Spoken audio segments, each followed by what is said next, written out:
الشيطان الرجيم بسم الله الرحمن الرحيم إنه على رجعه لقادر يوم تبلى السرائر فما له من قوة ولا ناصر صدق اللہ العظیم۔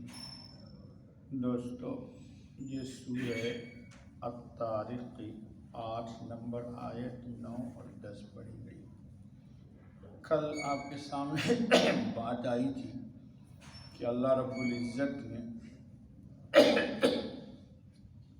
انسان کے وجود یعنی پیدائش کا سبب کیا بنایا اور انسان کس چیز سے پیدا ہوا ہے، اس پر بہت قوت کے ساتھ قرآن کریم کلام کرتا ہے اور بے شمار مقامات پر کیے تاکہ انسان اللہ کی ذات متکبر ہے، اس کے سامنے کبر اختیار نہ کرے اور تواضع اختیار کر لے، اللہ کو مان لے اور اللہ کی مان لے۔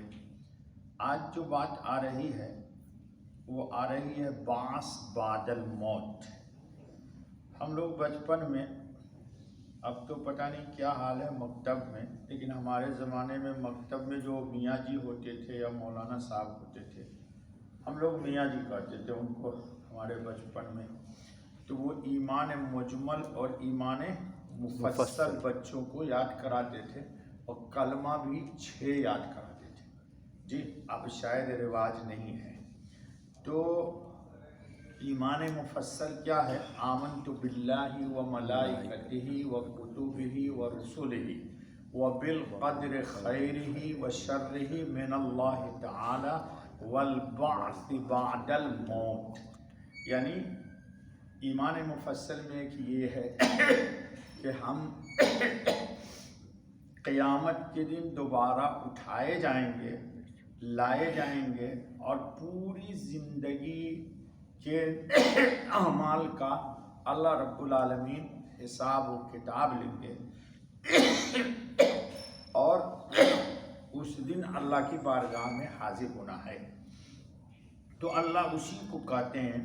کچھ لوگ اس کا انکار کرتے ہیں، جو بے ایمان لوگ ہیں وہ بعث بعد الموت کے منکر ہیں، کہتے ہیں ارے چھوڑو یہ مولوی ملا لوگوں کی کہانیاں ہیں۔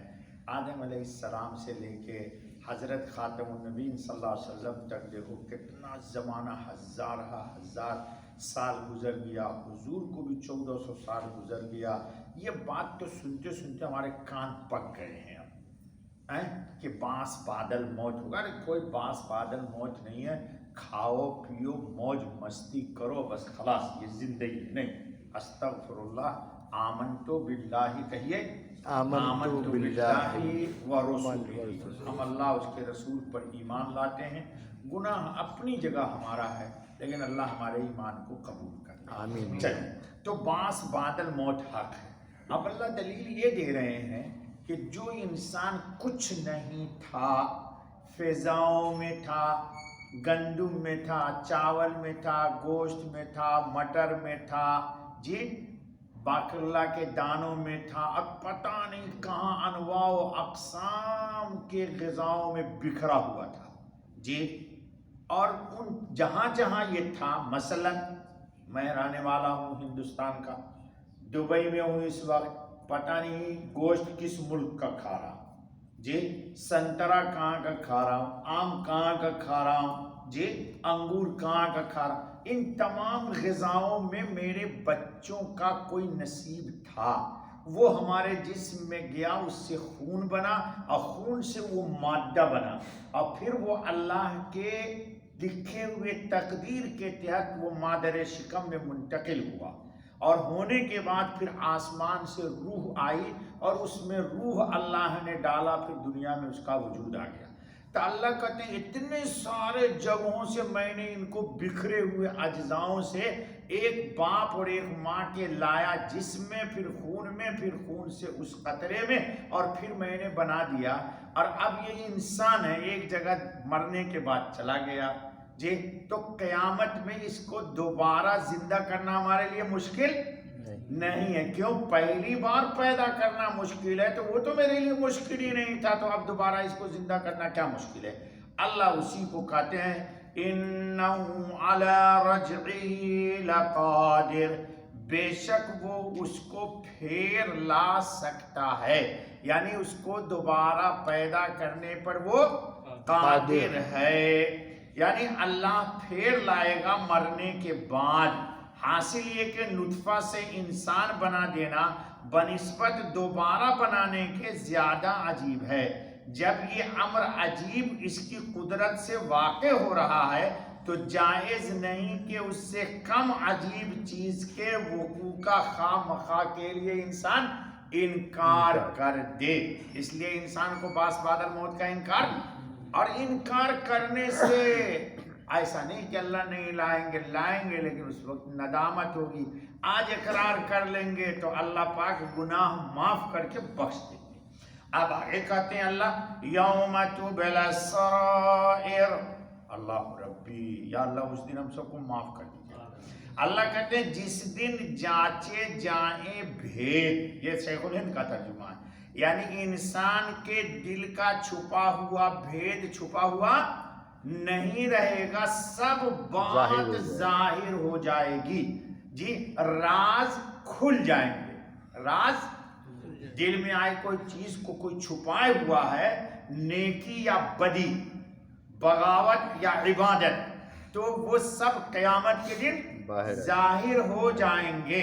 یعنی سب کی قلعی کھل جائے گی اور کل باتیں جو دلوں میں پوشیدہ رکھی ہوں یا چھپ کر کی ہوں ظاہر ہو جائیں گی، اور کسی جرم کا اخفا یعنی چھپانا ممکن نہ ہوگا.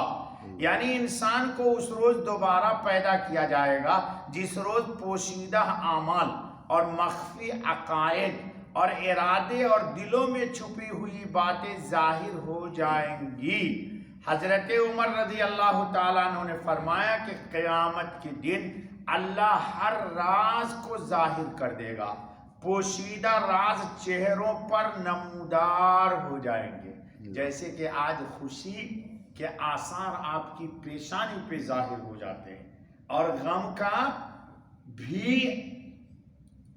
نمونہ انسان کے چہرے پر پرکھ لیا جاتا ہے. وقت بس ہے 7 منٹ ہوئے. چلو فَمَا لَهُ مِن قُوَّةٍ وَلَا نَاصِرٍ. دیکھو تو جو کچھ نہ ہوگا اس کو زور اور نہ کوئی مدد کرنے والا.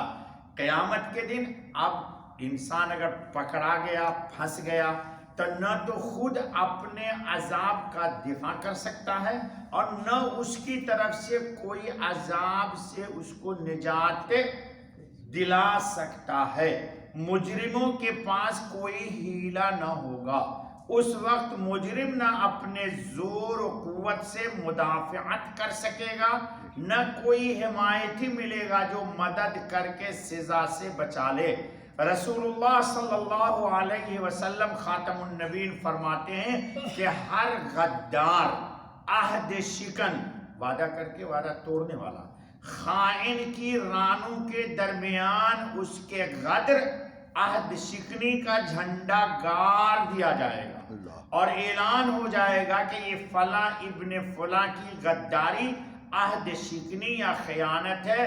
اس دن نہ تو خود انسان کو کوئی قوت حاصل ہوگی، نہ اس کا مددگار اور کوئی کھڑا ہوگا. یعنی نہ تو خود اپنے آپ کو عذابوں سے بچا سکے گا، نہ کوئی اور ہوگا جو اسے اللہ تعالیٰ کے عذابوں سے بچا سکے.